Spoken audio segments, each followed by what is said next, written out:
الحمد لله وكفى وسلام على عباده الذين اصطفى أما بعد فأعوذ بالله من الشيطان الرجيم بسم الله الرحمن الرحيم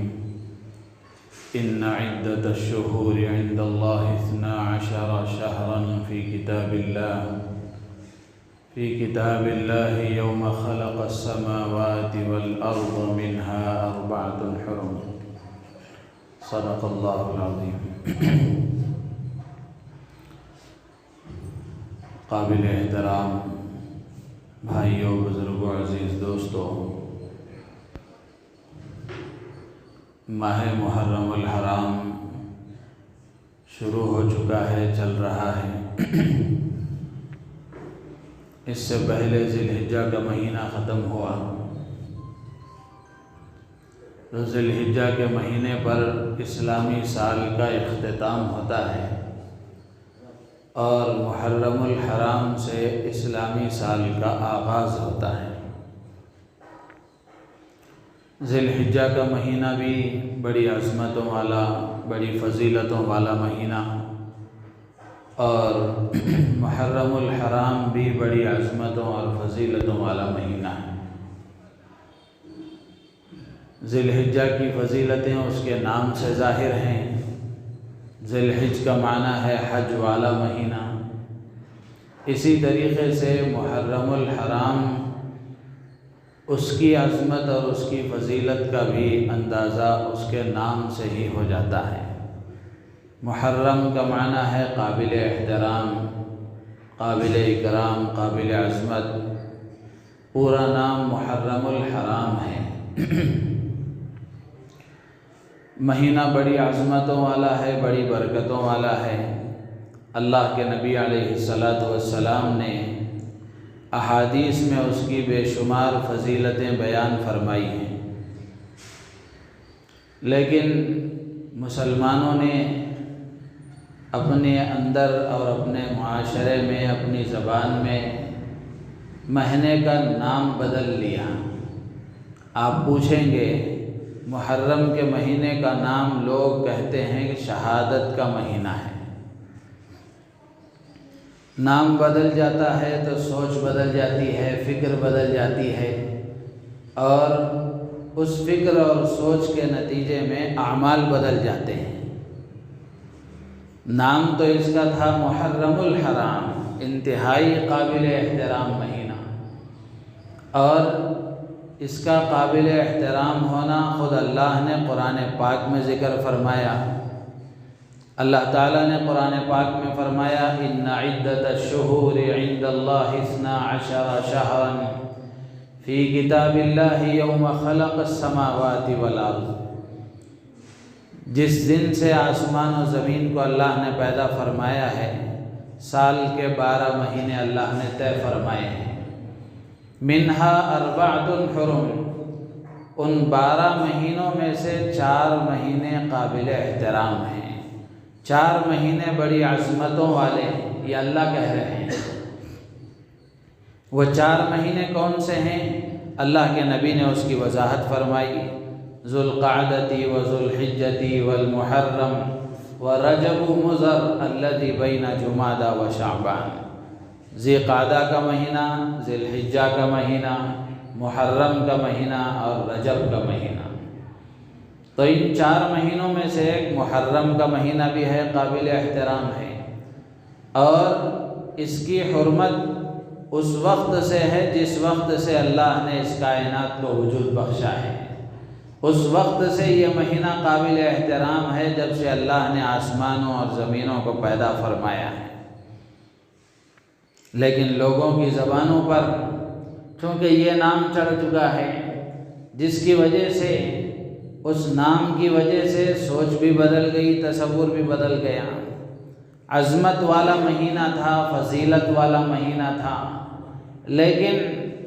اس مہینے میں چونکہ نواسۂ رسول حضرت سیدنا حسین رضی اللہ تعالیٰ عنہ کی شہادت ہوئی، آپ شہید کیے گئے نہایت ہی قسمہ پرسی کے عالم میں، اور غریب الوطنی پردیس میں آپ کو شہید کیا گیا۔ تو اس شہادت کی طرف نسبت کرتے ہوئے لوگوں نے اس مہینے کا نام ہی شہادت کا مہینہ رکھ لیا، جس کی وجہ سے سوچ یہ بنی کہ یہ غم کا مہینہ ہے، یہ غم کا مہینہ ہے، اس میں کوئی خوشی کا کام نہیں کرنا چاہیے اور کسی تعمیر کی شروعات نہیں کرنی چاہیے، کسی کاروبار کا آغاز نہیں کرنا چاہیے اور ان دنوں میں کاروبار نہیں کرنا چاہیے اور ماتم اور سوگ کا اظہار کرنا چاہیے۔ سوچ یہ بن گئی، جبکہ یہ سوچ اسلامی تعلیمات اور اسلامی احکامات کے مطابق نہیں ہے۔ سنی مسلمانوں کا، اہل سنت والجماعت سے تعلق رکھنے والے مسلمانوں کا اس سے کوئی تعلق نہیں ہے۔ اہل سنت والجماعت کا مطلب ہے اللہ کے نبی علیہ السلام کو ماننے والے اور اللہ کے نبی علیہ السلام کی تربیت یافتہ، آپ کے برگزیدہ صحابہ کی تعلیمات پر عمل کرنے والے ہیں، ان کو کہا جاتا ہے اہل سنت والجماعت۔ تو یہ جو غم کا تصور ہے یہ اہل سنت والجماعت کا تصور تو نہیں ہے، البتہ دوسرے لوگوں کا تصور ہے، وہ تصور رکھیں تو رکھیں، وہ جانیں، اس سے ہمیں اس کو کوئی مطلب نہیں ہے۔ لیکن ہم اللہ کے ماننے والے، اللہ کے نبی کے ماننے والے اور اللہ کے رسول علیہ السلام کے تربیت یافتہ،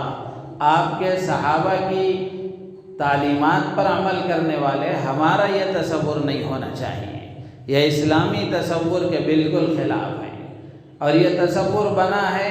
نام تبدیل ہو گیا۔ جیسے اور بھی مثالیں آپ کو دی جا سکتی ہیں کہ نام بدل گیا جس کی وجہ سے سوچ بدل گئی اور فکر بدل گئی، سوچ اور فکر بدلنے کے نتیجے میں اعمال افعال بدل گئے۔ جیسے لیلۃ القدر ہے، لیلۃ البرات ہے، شب قدر ہے، شب برات ہے۔ قرآن و حدیث میں تو ان کو انہی ناموں سے یاد کیا گیا ہے اور علماء بیانوں میں انہی ناموں سے اس کو کہتے ہیں، لیکن عوام میں، عام لوگوں میں اس کا نام کیا ہے؟ جاگنے کی رات ہے، جاگنے کی رات ہے، جس کی وجہ سے لیلۃ القدر میں اس کی اب کوئی قدر نہیں رہی، اس کی کوئی عظمت نہیں رہی، بس اتنا سا تصور ہے کہ یہ جاگنے کی رات ہے۔ تو اب بعض نوجوانوں کو آپ نے دیکھا ہوگا کہ وہ مغرب بعد سے ہی، اور کسی کی عشاء کی نماز ہو گئی تو ہو گئی، ورنہ مغرب بعد سے ہی وہ فجر تک گھومنے پھرنے میں، دوستوں کی محفلوں میں ادھر ادھر اپنا وقت ضائع کرتے ہیں، اس لیے کہ جاگنے کی رات ہے، صبح تک جاگنا ہے۔ یہ تصور کیوں؟ نام بدل گیا، زبانوں پر ہمارے نام بدل گیا، جس کی وجہ سے ہمارے اعمال بدل گئے۔ اگر لیلۃ القدر اور لیلۃ البرات، شب قدر اور شب برات، اگر ہماری زبانوں پر یہ نام ہوتے اور ان سے متعلق اسلامی تعلیمات کو اگر ہم نے جانا ہوتا، معلوم کیا ہوتا، پہچانا ہوتا، نبی رحمت صلی اللہ علیہ وسلم کی رہنمائی حاصل کی ہوتی تو یہ نوبت نہیں آتی، یہ صورتحال نہیں ہوتی تھی۔ تو بالکل اسی طریقے سے ماہ محرم کے ساتھ بھی ہمارا سلوک ہے، ماہ محرم کے ساتھ بھی عام لوگوں کا ہم دیکھ رہے ہیں یہی سلوک ہے، جبکہ یہ انتہائی فضیلتوں والا، انتہائی برکتوں والا اور انتہائی عظمتوں والا مہینہ ہے۔ حرام کا معنی ہے انتہائی احترام والا، جیسے بیت اللہ کی مسجد کو کہتے ہیں مسجد حرام، انتہائی عظمت والی مسجد، ایسے یہ بھی انتہائی عظمت والا مہینہ ہے۔ نسبت جب کسی عظیم چیز کی طرف ہو جاتی ہے تو جس چیز کی نسبت کی جاتی ہے اس کا بھی مرتبہ بڑھ جاتا ہے۔ جیسے بیت اللہ ہے، کعبۃ اللہ ہے، اس کی نسبت اللہ کی طرف ہو گئی تو اس گھر کی عظمت بڑھ گئی، اس گھر کی عظمت بڑھ گئی۔ کیسے عظمت بڑھ گئی کہ وہاں اگر کوئی ایک نماز پڑھے گا، کوئی بھی خیر کا کام کرے گا تو اس کو 1,00,000 گنا زیادہ ملے گا۔ تو بالکل اسی طریقے سے ماہ محرم کی نسبت بھی اللہ کے نبی علیہ السلام نے اللہ کی طرف کرتے ہوئے فرمایا کہ یہ شہر اللہ ہے، اللہ کا مہینہ ہے، یہ اللہ کا مہینہ ہے۔ افضل الصیام بعد رمضان شہر اللہ المحرم، اللہ کے نبی نے اس مہینے کی نسبت اللہ کی طرف کی ہے۔ اب ظاہر سی بات ہے کہ محرم ایک مہینہ ہی اللہ کا نہیں ہے، سارے مہینے اللہ کے بنائے ہوئے، سارے مہینے اللہ ہی کے ہیں، لیکن بطور خاص اس مہینے کو اللہ کی طرف منسوب کر کے اللہ کے نبی علیہ السلام نے گویا قیامت تک آنے والے انسانوں کو یہ پیغام دیا ہے کہ یہ مہینہ بڑا قابل احترام ہے، یہ مہینہ بڑی عظمتوں والا ہے، بڑی برکتوں والا ہے، اس سے فائدہ اٹھانے کی کوشش کرنا چاہیے۔ اب اس کا احترام کیسے کیا جانا چاہیے، اس کا اکرام کیسے کیا جانا چاہیے، اور جب اتنی عظمتوں والا مہینہ خدا نے ہمیں دیا ہے تو ہم اس سے کیسے فائدہ اٹھائیں، ہم اس کا کیسے احترام کریں، اللہ کے نبی نے یہ بھی بتایا ہے۔ اللہ کے نبی نے حدیثوں میں اس کی طرف بھی رہنمائی فرمائی ہے کہ ہمیں کیا کرنا چاہیے۔ تو کرنے کا کام یہ ہے کہ چونکہ اس مہینے سے پہلے ہماری زندگی کا ایک سال مکمل ہوتا ہے، ذی الحجہ پر اسلامی سال کا اختتام ہوتا ہے، اور حدیثوں میں موجود ہے، قرآن و حدیث کی روشنی میں علماء نے لکھا ہے کہ کسی بھی چیز، کسی بھی عمل کے ختم پر استغفار مستحب ہے، کسی بھی عمل کے ختم پر، اختتام پر اللہ سے معافی مانگنا، اللہ سے اپنے گناہوں پر معافی طلب کرنا یہ مستحب ہے۔ اسی لیے حدیثوں میں موجود ہے، اللہ کے نبی علیہ السلام جب نماز سے فارغ ہوتے تو نماز سے فارغ ہونے کے بعد آپ 3 مرتبہ استغفر اللہ استغفر اللہ استغفر اللہ کہتے تھے، استغفار کرتے تھے۔ تو اس سے معلوم ہوا کہ عمل کے ختم پر استغفار مستحب ہے۔ تو بالکل اسی طرح یہ ایک سال ہمارا مکمل ہوا ہے تو ہمیں کرنا یہ ہے کہ اس وقت اللہ سے استغفار کرنا چاہیے۔ گزرے ہوئے جو سال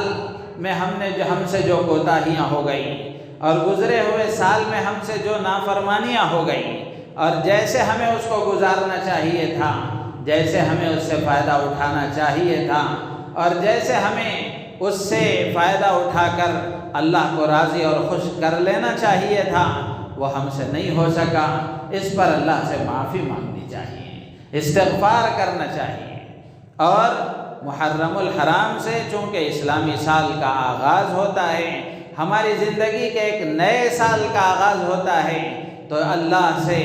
آگے کے لیے توفیق مانگنا چاہیے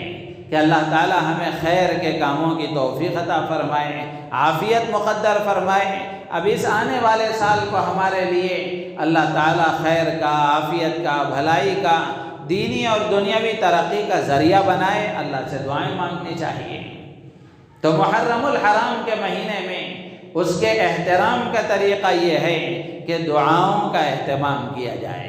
استغفار کا اہتمام کیا جائے، اللہ سے اپنے گناہوں پر نادم اور شرمندہ ہو کر معافی مانگی جائے۔ اور اسی طریقے سے احترام کی دوسری شکل یہ ہے، اللہ کے نبی نے فرمایا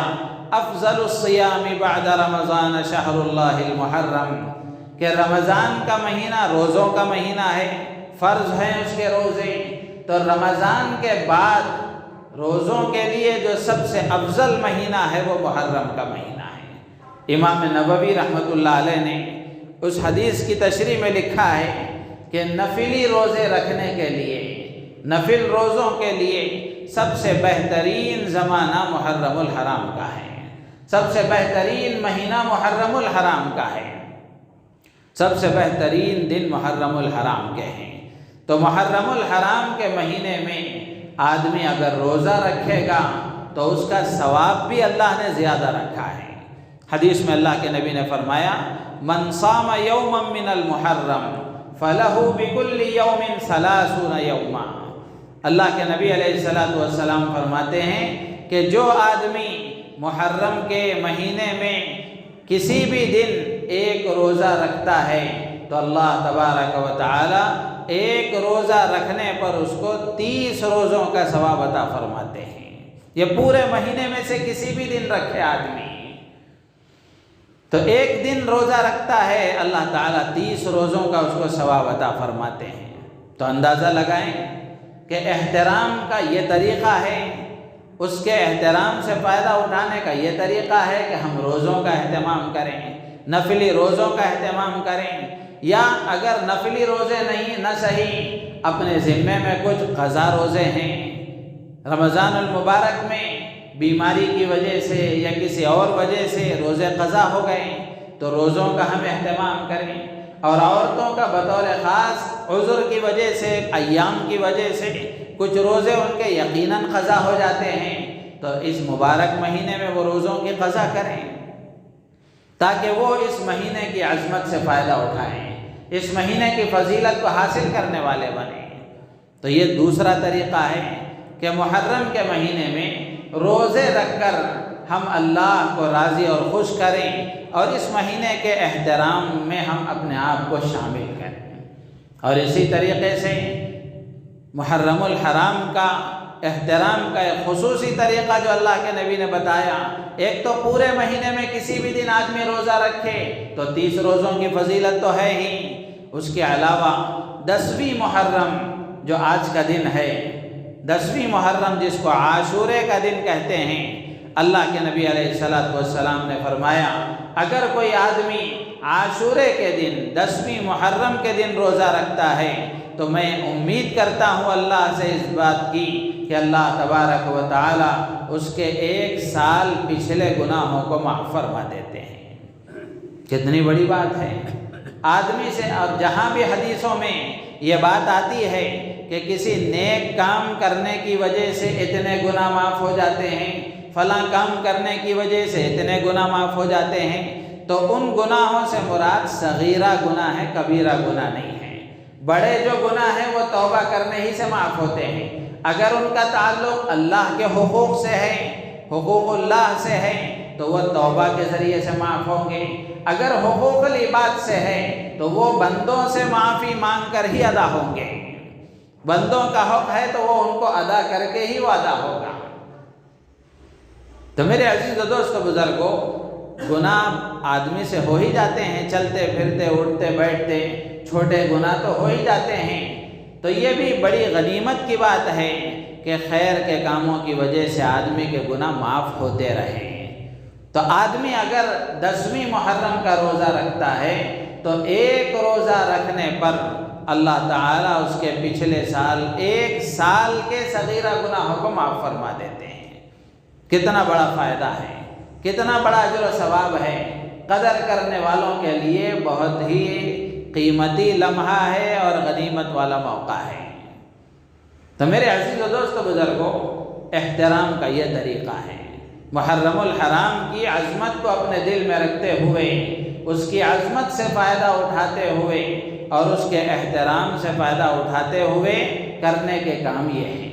اور اسی کے ساتھ ساتھ اللہ کے نبی نے یہ بھی فرمایا کہ عاشورے کے دن، 10ویں محرم کے دن، اگر کوئی آدمی اپنے آپ پر اور اپنے اہل و عیال پر، اپنے آپ پر بھی اور اپنے اہل و عیال پر بھی وسعت کے ساتھ اگر خرچ کرتا ہے، اللہ تبارک و تعالی سال بھر اس کی روزی میں برکت عطا فرماتے ہیں۔ الاستذکار کتاب ہے ابن عبد البر مالکی رحمۃ اللہ علیہ کی، اس میں حضرت جابر رضی اللہ تعالیٰ عنہ سے یہ روایت موجود ہے، من وسع علی نفسه وعیاله یوم عاشوراء وسع اللہ علیہ سائر سنتی او کما قال علیہ الصلاۃ والسلام۔ اللہ کے نبی نے فرمایا کہ جو آدمی عاشورے کے دن، 10ویں محرم کے دن اپنے آپ پر اور اپنے اہل و عیال پر، اپنے گھر والوں پر وسعت کے ساتھ خرچ کرتا ہے تو اللہ تعالیٰ سال بھر اس کی روزی میں وسعت عطا فرماتے ہیں، برکت عطا فرماتے ہیں، کشادگی عطا فرماتے ہیں، فراخی عطا فرماتے ہیں۔ تو کرنے کا آج کے دن کا یہ بھی کام ہے کہ ہم 10ویں محرم میں اپنے گھر والوں پر وسعت کے ساتھ خرچ کریں۔ ہاں یہ یاد رکھنا چاہیے کہ وسعت کے ساتھ خرچ کرنے کا یہ مطلب ہرگز نہیں ہے کہ اگر استطاعت نہ ہو تو قرضے لے کر لمبے لمبے خرچ کیے جائیں، اسراف کیا جائے، یہ ہرگز مطلب نہیں ہے۔ روزانہ جو کھانا پکتا تھا، روزانہ جو چیزیں ہم استعمال کرتے تھے، ان سے کچھ بڑھا لیا جائے، ان سے کچھ اضافہ کر لیا جائے، بس اتنی سی بات ہے۔ اس کے لیے قرضے لینا یا اس کے لیے ایسی چیزوں کا استعمال کر کے اسراف کرنا، یہ ہرگز شریعت میں پسندیدہ نہیں ہے۔ تو آدمی اگر اس نیت کے ساتھ اللہ تعالیٰ وسعت عطا فرمائیں گے سال بھر، اس یقین کے ساتھ اگر کوئی آدمی یہ کام کو بھی کرتا ہے تو اللہ تعالیٰ اس کے سال بھر کی روزی میں برکت عطا فرماتے ہیں۔ تو میرے عزیز و دوست و بزرگوں، یہ محرم کا مہینہ اللہ نے ہمیں عطا فرمایا ہے۔ کتنے ایسے بندے ہیں جو دنیا سے رخصت ہو گئے، آج ہم زندہ ہیں، اللہ نے یہ مہینہ ہمیں دیا ہے، تو ہماری ذمہ داری بنتی ہے کہ ہم اس کی قدر کریں۔ اور علماء نے لکھا ہے کہ جو آدمی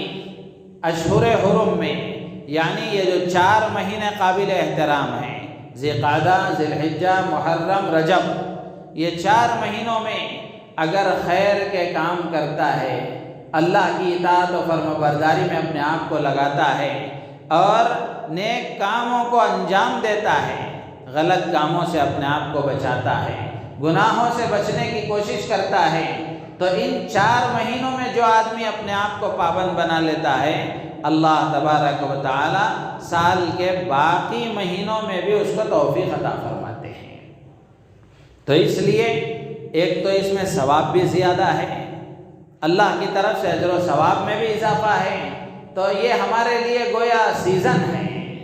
ہمارے لیے غنیمت کا موقع ہے، تو ہم اس سے فائدہ اٹھاتے ہوئے اس مہینے میں خوب اللہ کی عبادت کریں،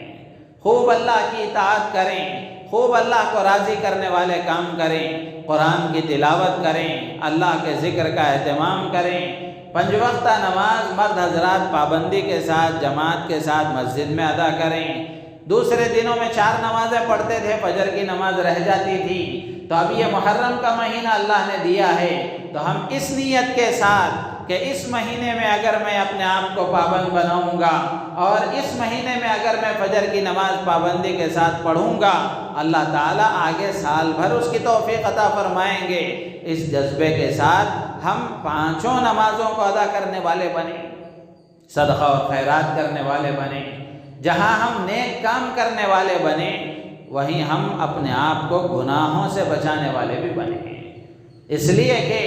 نیک کام اگر آدمی بہت زیادہ نہ کرے، نفل اعمال بہت زیادہ نہ کرے تو کوئی حرج نہیں ہے، لیکن گناہوں سے بچنا ہر حال میں ضروری ہے، گناہوں سے بچنا ہر حال میں ضروری ہے۔ عربی کا مقولہ مشہور ہے کہ پرہیز اصل علاج ہے، پرہیز اصل علاج ہے۔ آدمی کو کوئی بیماری ہو گئی، ڈاکٹر کے پاس جا کر اس نے دوائی لی، دوائی لینے کے بعد ڈاکٹر دوائی بھی دیتا ہے، کچھ پرہیز بھی بتاتا ہے۔ آدمی دوا بھی کھاتا رہے اور پرہیز بھی نہ کرے، دوا بھی کھائے زہر بھی کھائے، اس کو اثر ہوگا کیا؟ بیماری دور ہوگی کیا؟ نہیں ہوگی۔ تو بالکل اسی طریقے سے آدمی جہاں نیک کاموں کا اپنے آپ کو پابند بنانے کی کوشش کرتا ہے، وہیں اللہ کی نافرمانی سے، گناہوں سے اور معاصی سے اپنے آپ کو دور رکھنے کی پوری کوشش کریں۔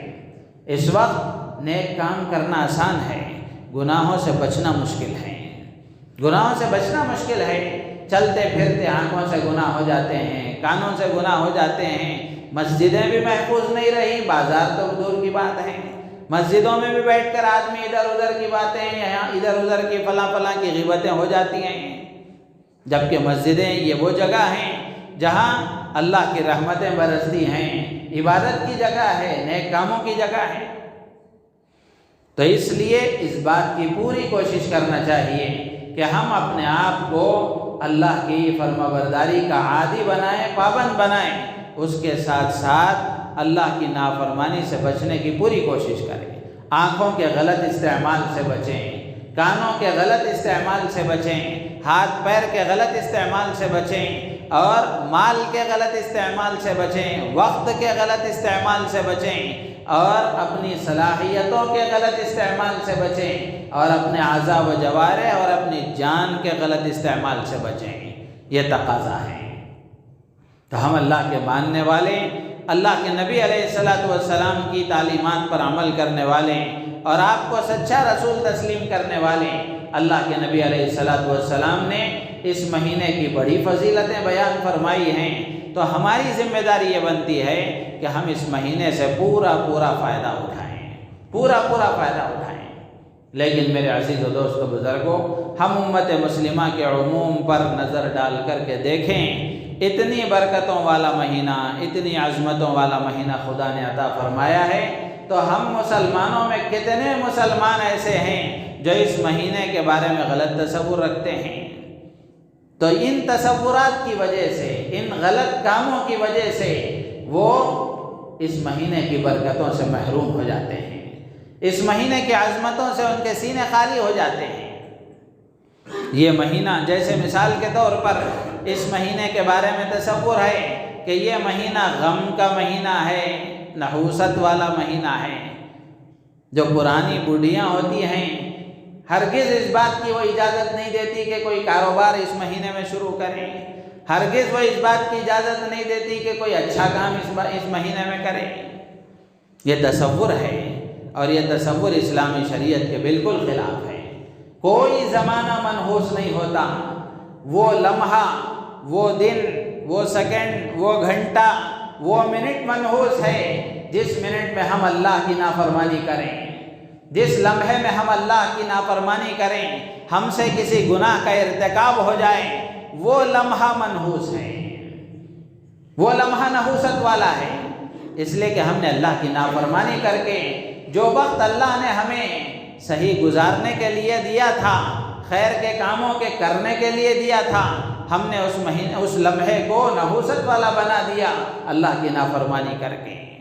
ظہر الفساد فی البر والبحر بما کسبت ایدی الناس، ورنہ کوئی زمانہ منحوس نہیں ہے۔ کسی دن کے بارے میں، کسی گھنٹے کے بارے میں، کسی لمحے کے بارے میں، کسی مہینے کے بارے میں، کسی سال کے بارے میں یہ تصور کرنا کہ یہ نحوست والا ہے، یہ اسلامی تعلیمات کے بالکل خلاف ہے۔ بلکہ یہ مہینہ تو فضیلت والا ہے، یہ مہینہ تو فضیلت والا ہے۔ آپ اندازہ کر کے دیکھیں، ذرا عقل سے ہم سوچیں تو سمجھ میں آئے گا کہ جس کے سال کا آغاز ہی نحوست والے مہینوں سے ہو تو اس کا پورا سال کیسے گزرے گا؟ عموماً ہوتا ہے ایسا کہ آدمی شروع کام کرتے وقت میں یہ دیکھتا ہے کہ شروعات کیسی ہے، شروعات کیسی ہے۔ کاروبار کا آدمی نے آغاز کیا، شروع کیا، تو شروع کے دنوں میں دیکھتا ہے کہ ابتدائی دنوں میں کاروبار کس طرح چلتا رہا، اس سے آدمی ایک نیک فال لیتا ہے، ایک اندازہ لگاتا ہے۔ تو اب ہم سوچ کر دیکھیں کہ جس کا یہ گمان ہو، جس کا یہ خیال ہو کہ محرم کا مہینہ منحوس ہے، تو جس کے سال کا پہلا مہینہ منحوس ہے اس کا پورا سال منحوس ہے، اس کا پورا سال نحوست والا ہے۔ اچھا، غم کا تصور کیا جاتا ہے، نحوست کا تصور کیا جاتا ہے، وہ کس لیے؟ وہ اس لیے کہ اس میں حضرت حسین رضی اللہ تعالیٰ عنہ کی شہادت ہوئی ہے۔ یقیناً یہ بہت ہی غم کی بات ہے، دکھ کی بات ہے، لیکن شہادت کیا بری چیز ہے؟ شہادت تو وہ چیز ہے جس کی اللہ کے نبی نے تمنا فرمائی، خواہش فرمائی۔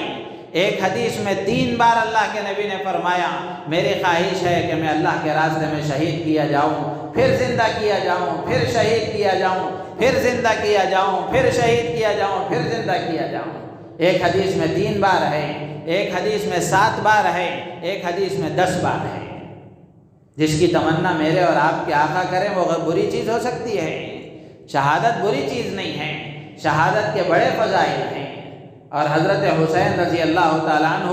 شہید ہو کر ہمیشہ کے لیے بلند مرتبہ پا گئے،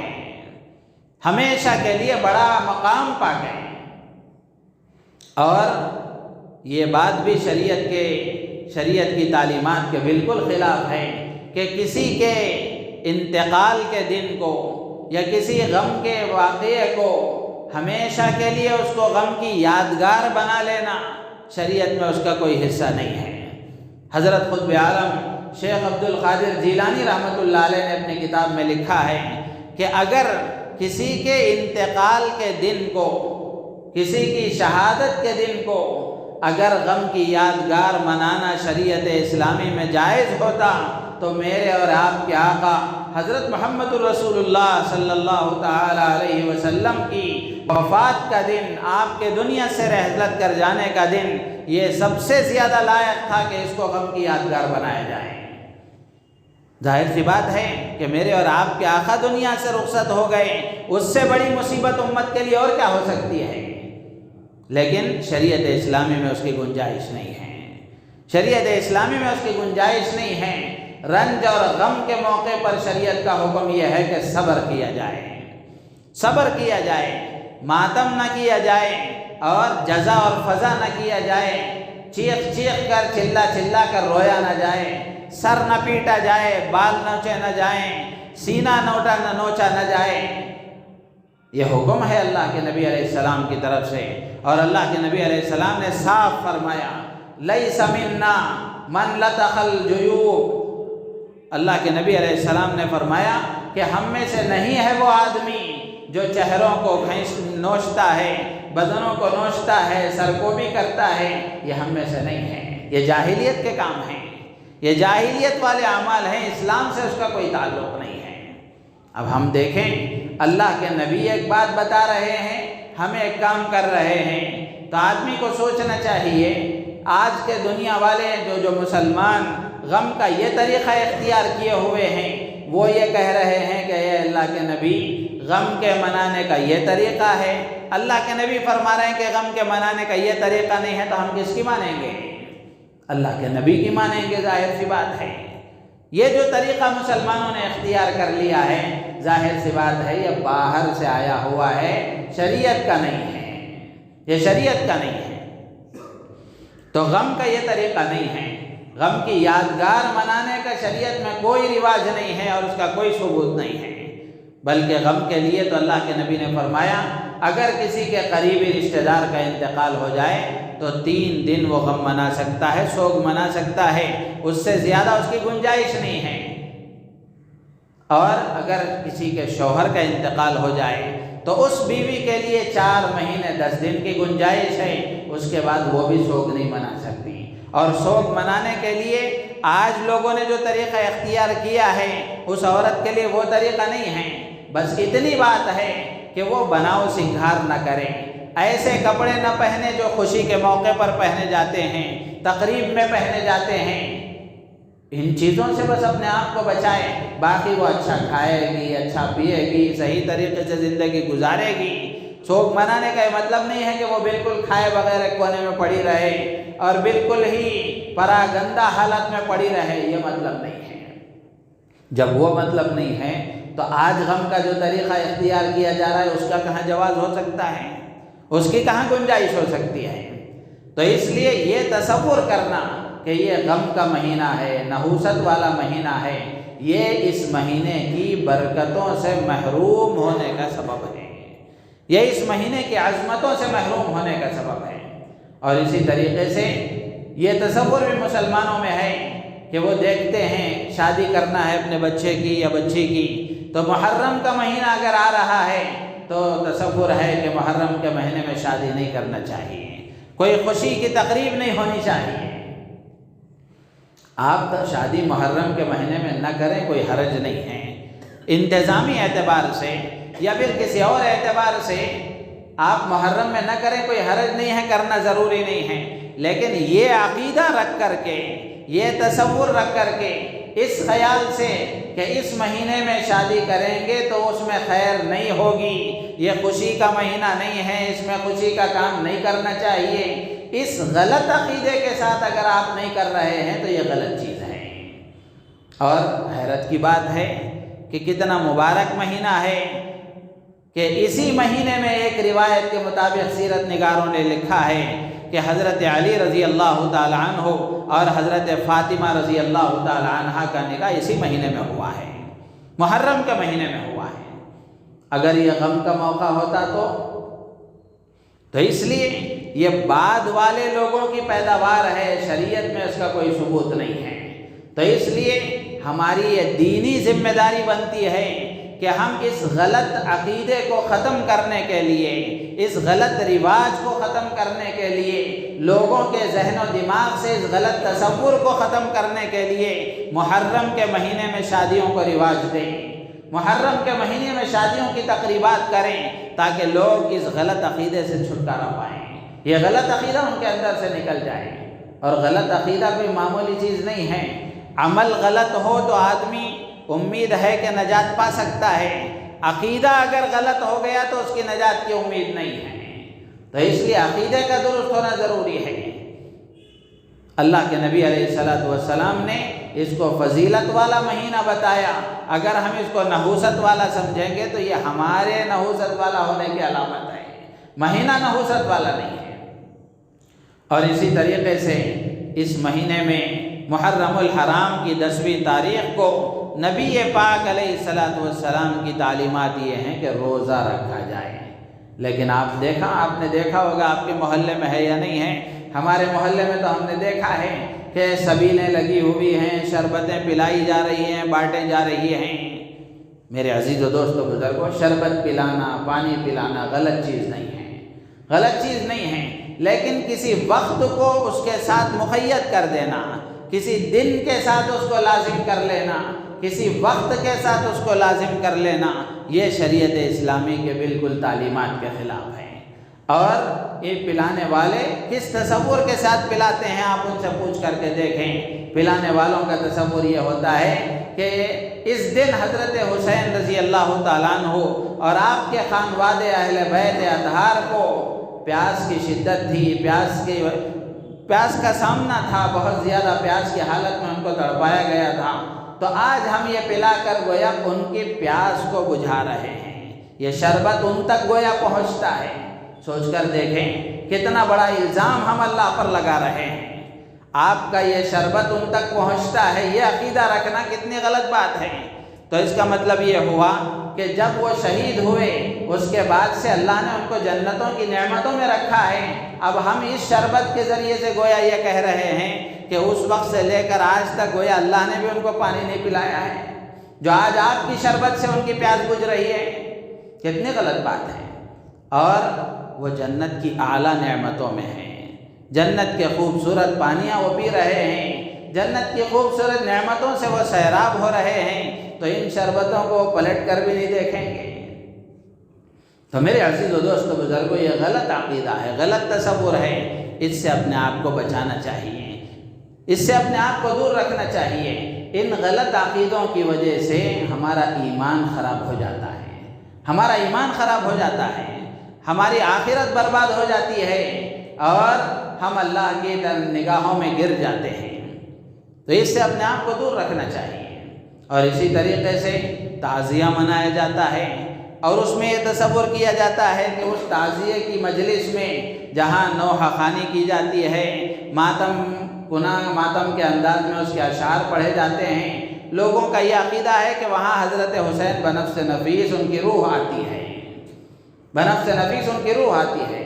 آپ اچھی طرح یہ بات یاد رکھیں، جو روح ایک مرتبہ چلے گئی وہ چلے گئی،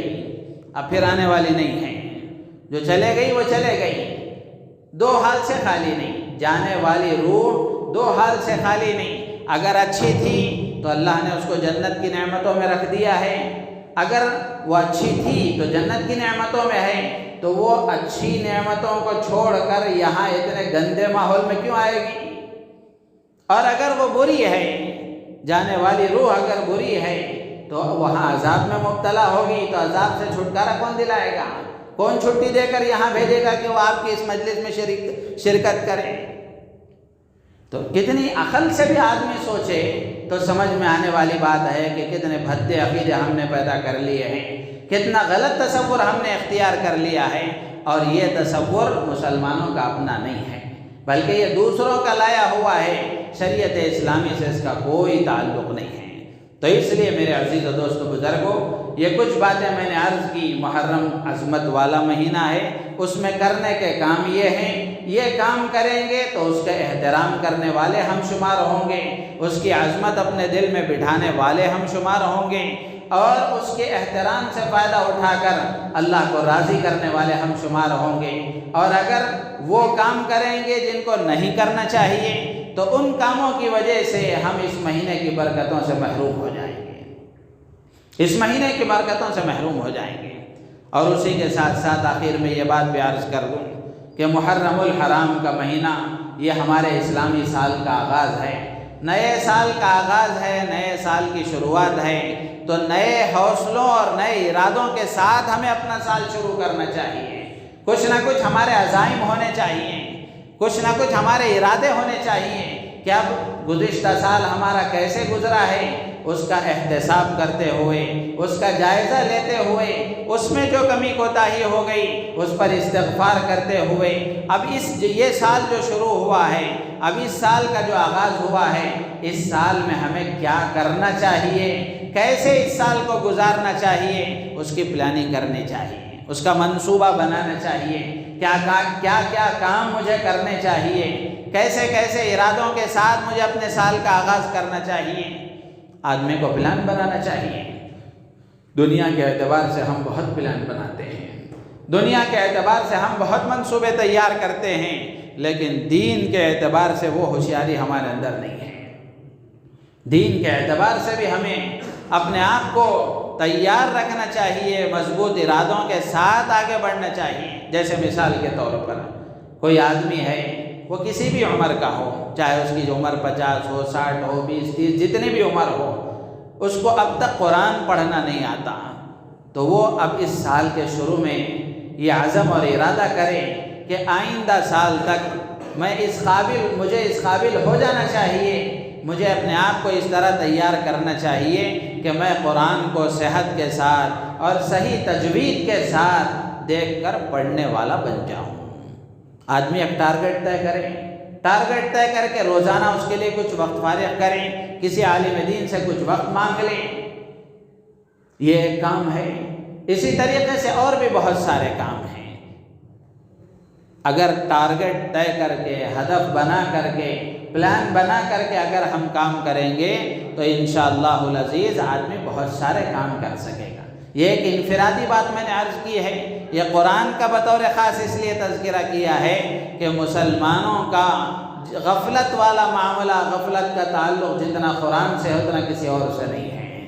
بہت زیادہ غفلت ہے قرآن سے، بہت زیادہ غفلت ہے قرآن سے۔ نہ قرآن سیکھنے کا کوئی جذبہ ہے، نہ قرآن کے پڑھنے کا کوئی جذبہ ہے، نہ قرآن پر عمل کرنے کا کوئی جذبہ ہے۔ میرے عزیز و دوست و بزرگوں، جبکہ یہ قرآن ہی وہ کتاب ہے جس کتاب کے ذریعے سے اللہ تعالیٰ بندوں کو عزت بھی عطا فرماتے ہیں، اور اسی قرآن سے اللہ تعالیٰ بندوں کو ذلت بھی عطا فرماتے ہیں۔ حدیث میں اللہ کے نبی نے فرمایا ان اللہ یرفع بہذا الکتاب ویضع بہ آخرین، اس کتاب کے ذریعے سے اللہ بہت سوں کو بلند مرتبہ عطا فرماتے ہیں، ان کو عطا فرماتے ہیں جو اس کے احکامات پر عمل کریں، اور بہت سوں کو نیچے گرا دیتے ہیں، ذلیل کر دیتے ہیں، وہ لوگ ذلیل ہو جاتے ہیں جو اس کے مطابق عمل نہیں کرتے ہیں۔ تو اس لیے بطور خاص میں نے قرآن کا تذکرہ کیا ہے۔ ہر عمر والا، عمر کے کسی بھی حصے میں وہ ہو، دین کا علم حاصل کرنے کے لیے کوئی عمر کی قید نہیں ہے۔ بس آدمی کی زبان چل رہی ہے، سانسیں چل رہی ہیں، تو اس آدمی کو کوشش کرنا چاہیے۔ تو اس لیے قرآن پاک کے سیکھنے کی فکر کریں، اور اسی طریقے سے ہم اس بات کی کوشش کریں کہ ہم اپنے آنے والی نئی نسل کو، اپنے بچوں کو دین کا علم دیں، اپنے بچوں کو دین کا علم دیں۔ یہ ٹارگٹ ہونا چاہیے ہمارے سامنے، یہ ہدف ہونا چاہیے ہمارے سامنے۔ انفرادی طور پر ہر آدمی یہ سوچے کہ میں بھی دین کا علم حاصل کروں، میری بیوی بھی دین کا علم حاصل کریں، میرے بچے بھی دین کا علم حاصل کریں، یہ انفرادی بات ہے۔ اور اسی طریقے سے اپنے گھرانے میں غور کریں، اپنے خاندان میں غور کریں، میرے بھائی بہن ہیں، ان کے گھرانے والے ہیں، میرے ماں باپ ہیں، تو گویا میں اپنے خاندان کی پوری طرح فکر کروں کہ ہمارے خاندان میں کوئی آدمی دین کے علم سے ناآشنا نہ ہو، اس کی ہم فکر کریں۔ اور پھر اس سے آگے بڑھ کر اپنے پورے محلے کا جائزہ لیں، اپنے پورے محلے کا جائزہ لیں، جائزہ لے کر اس بات کی کوشش کریں کہ ہمارے محلے میں جتنے گھر ہیں مسلمانوں کے، ان گھروں میں سے رہنے والا کوئی بھی بچہ دینی تعلیم سے غافل نہ ہو، ہر بڑا دین کی تعلیم حاصل کریں، ہر چھوٹا دین کی تعلیم حاصل کریں، اس کی ہم کوشش کریں، ٹارگٹ بنائیں، ہدف بنا کر کے مسجد کے ذمہ دار احباب اس کی کوشش کریں کہ اس مسجد سے لگے ہوئے جتنی آبادی ہے، جتنے مکانات ہیں، سروے کر کے اس بات کو ہم یقینی بنائیں کہ پورے کے پورے دینی تعلیم حاصل کرنے والے بنیں، ہر بچہ مسجد کے مکتب سے جڑا ہوا ہو، اور ہر بالغ لڑکی یا 9 سال کے بعد والی لڑکیاں، ان کے لیے مستورات کے مکاتب ہونے چاہیے کہ وہ مستورات کے مکتب میں جا کر دینی تعلیم حاصل کریں، اس لیے کہ دینی تعلیم ہی وہ چیز ہے، علم الہی ہی وہ چیز ہے جس کی روشنی سے آدمی غلط چیزوں سے بچ جاتا ہے۔ آپ اچھی طرح یہ بات یاد رکھ لیں، ہر غلط عمل غلط علم کا نتیجہ ہے، ہر غلط عمل